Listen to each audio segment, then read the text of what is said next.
జీవితంలో శోధనలు వచ్చేది పాపము కాదండి. శోధనలకు మన జీవితాన్ని అప్పగించడమే పాపం. మత్తయి రాసిన సువార్త 4వ అధ్యాయం 4వ వాక్యాన్ని చదువుకుని ఈరోజు కొరకు మనము ప్రార్థన చేద్దామా?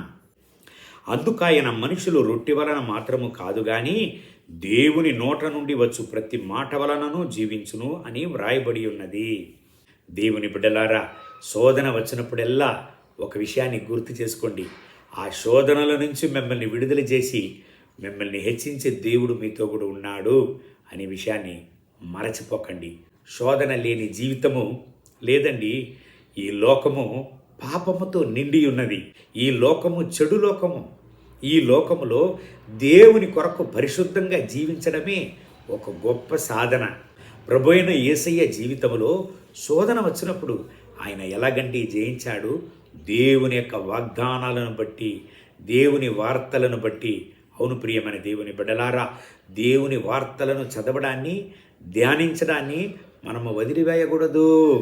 మన జీవితము ప్రతి ఒక్క రోజు, ప్రతి ఒక్క క్షణము, ప్రతి ఒక్క విషయములోనూ దేవుని యొక్క వార్తలతో ఏకీభవింపబడి ఉండాలి. మనం అలాగున్నప్పుడు మన జీవితంలో ఎటువంటి శోధనలు వచ్చినా మనల్ని విడుదల చేయడానికి దేవుని వార్తలున్నది. దేవుడున్నాడు. దేవుడు చేయవదలనే వదలడు.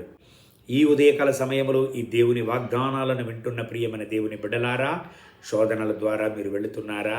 శోధనలను సంధిస్తున్నారా? చోలిపోకండి. దేవుని వాగ్దానాలను ఆయుధముగా తీసుకోండి. మిమ్మల్ని దేవుడు ఆశీర్వదించి మీ జీవితంలో గొప్ప కార్యములను చేయను. కళ్ళు మూసి ప్రార్థన చేద్దామా?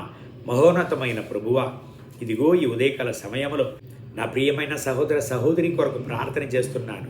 వీళ్ళను ఆశీర్వదించండి. వీళ్ళ జీవితంలో ప్రతి ఒక్క శోధనల నుంచి వీళ్ళను విడుదల చేయండి. వీళ్ళ దుఃఖాన్ని సంతోషంగా మార్చండి. మహిమ ఘనత స్తుతి మీకే. యేసయ్య నామములో తండ్రి, ఆమేన్. ఆమేన్.